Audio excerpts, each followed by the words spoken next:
மக்கள் அனைவருக்கும் வணக்கம். 2 நாட்களா பாத்தீங்கன்னா சமூக வலைதளத்துல பாத்தீங்கன்னா ஒரு தரப்பு மக்கள் கருணாநிதி அவர்களுக்கோட நாணயம் வெளியிட்டதால வாழ்த்துக்களையும், இன்னொரு தரப்பு மக்கள் எப்படி கருணாநிதிக்கு நாணயம் வெளியிடலாம் அப்படின்னு சொல்லிட்டு எதிர்ப்பு குரலையும் மாறி மாறி பதிவு செஞ்சிட்டு இருக்காங்க.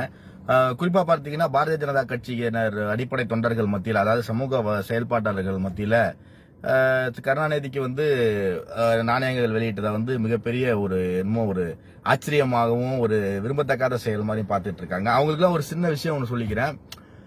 இது இந்த 100 ரூபாய் நாணயம் முதல் முறை வெளியிடல. இதுக்கு முன்பே தமிழ்நாட்டில் பாத்தீங்கன்னா நிறைய பேர் பேர்ல 100 ரூபாய் நாணயம், 1000 ரூபாய் நாணயம் எல்லாம் வெளியிட்டிருக்காங்க. அதெல்லாம் புழக்கத்தில் இன்னைக்கு இருக்கான்னு பாத்தீங்கன்னா இருந்திருக்காது, வாய்ப்பே கிடையாது. பெருந்தலைவர் காமராஜர் பேர்ல 100 ரூபாய் நாணயம் வெளியிட்டிருக்காங்க, எம்ஜிஆர் பேர்ல 100 ரூபாய் நாணயம் வெளியிட்டிருக்காங்க, நம்ம தஞ்சை பெரிய கோயில் பேர்ல 1000 ரூபாய் நாணயம் வெளியிட்டிருக்காங்க. இப்படி வரிசைப்படுத்திக்கிட்டே போலாம். இந்த மாதிரி நிறைய பேருக்கு மேல பாத்தீங்கன்னா அந்த 100 ரூபாய் நாணயங்கள், 5 ரூபாய் நாணயங்கள், 2 ரூபாய் நாணயங்கள் இந்த மாதிரி வெளியிட்டிருக்காங்க. அவங்க தலைபிரித்த அந்த நாணயங்கள்லாம் புழக்கத்துக்கு வராது.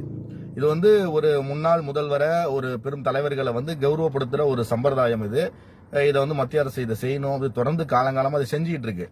இதோட நீங்க அரசியல் முடிச்சு போட்டு ஒரு நாகரிக அரசியல், அதாவது எப்படின்னு கேட்டீங்கன்னா ஒரு கொள்கை ரீதியா, சித்தாந்த ரீதியா எதிரும் புதிருமா இருக்க திமுகவும் பாரதிய ஜனதா கட்சியும் தமிழகத்துல நேற்று ஒரு நாகரிகமா பாரதிய ஜனதா கட்சி தலைவர்களை திமுக நிர்வாகிகள் அழைத்த பேரில் சென்றதாகவும், அது உடனே இது ஒரு கூட்டணிக்கு அச்சாரம், அடிமட்டத்தில் தொண்டர்கள் அடிச்சுக்கணுமா, நீங்களாம் ஒன்னா இருக்கணுமா, அப்படி இப்படின்னு சொல்லி உருட்டுற தற்குறிகளுக்கு இன்னும் சொல்ல போனா முகநூல் முட்டாள் போராளிகளுக்கு களத்துல இறங்கி வேலை செய்யுங்க. அதுதான் ஒரு அமைப்பு, கொள்கை ரீதியா அமைப்பு ரீதியா கட்ச வழக்கம். களத்துல இறங்கி எந்த வேலையுமே செய்ய மாட்டீங்க.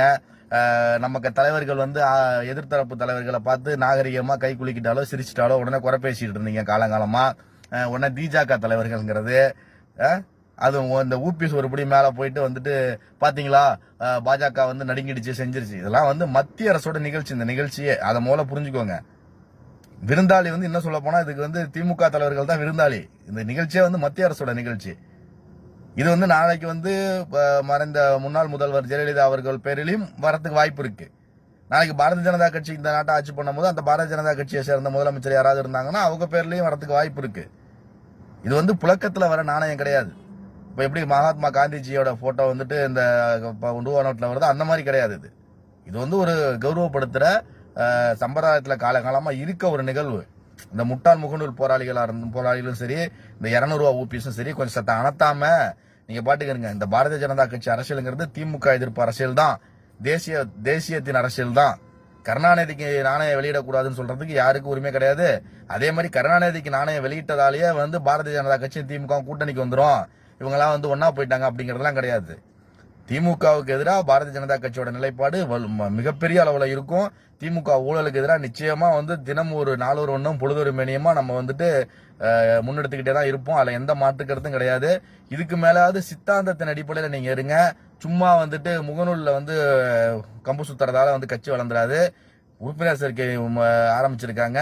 அமைப்பு ரீதியான தேர்தல் நடக்க இருக்கிறது. முடிஞ்சா உங்களால அதுல போய் வேலை செய்ய முடியுமான்னு பாருங்க. அதை விட்டு முகநூல்ல அடத்திக்கிட்டு இருக்காதீங்க. ஜெய்ஹிந்த்.